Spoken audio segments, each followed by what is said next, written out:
मोहरम सणाच्या निमित्ताने इमाम हुसेन यांच्या शहादतीच्या स्मरणार्थ शहराच्या प्रमुख रस्त्यांवरून खोजा समाजाची शोकयात्रा काढण्यात आली।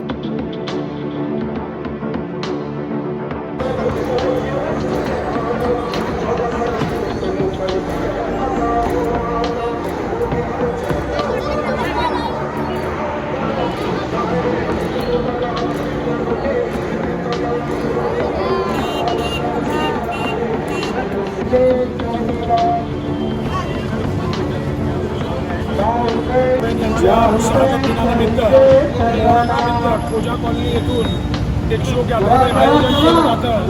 शोकयात्रा इमाम हुसेन यांनी जे बलिदान दिलेलं होतं 1400 वर्षापूर्वी करबला येथे इराक येथील करबला शहरामध्ये, त्यावेळी इमाम हुसेन यांना त्यांच्या 71 अनुयायांच्या बरोबर शहीद करण्यात आलेलं होतं। आणि ते शहीद फक्त त्यांना एकट्याला नाही करण्यात आलं, त्याचे 71 अनुयायी त्याच्यामध्ये सहभागी झालेले होते। त्यांना 3 दिवस अन्न खाणं पाणी सगळं बंद करून त्यांना अगदी क्रूरतेनं शहीद करण्यात आलं।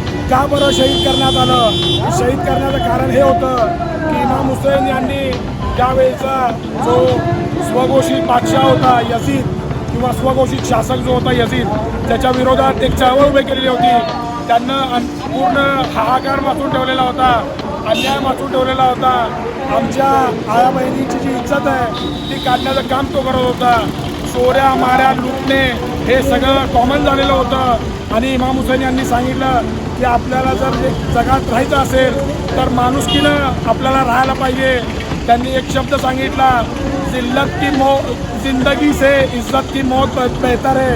त्याला अरबीमध्ये त्यांनी हयात मिन्नत जिल्ला असं सांगितलं। आणि इमाम हुसेन यांनी त्यावेळी सगळ्यांना, इमाम हुसेन अनुयायांना ता कयामत म्हणजे जोपर्यंत हे जग संपत नाही तोपर्यंत सगळ्यांना एक संदेश दिला की मानवतेची जी मूल्य आहेत, पवित्रतेची मूल्य आहेत, सत्यता जी आहे, ही सगळी मूल्य आपल्याला जपून ठेवायची आहेत। सांगली प्रहार न्यूज करिता मुख्य संपादिका नीता पाटील।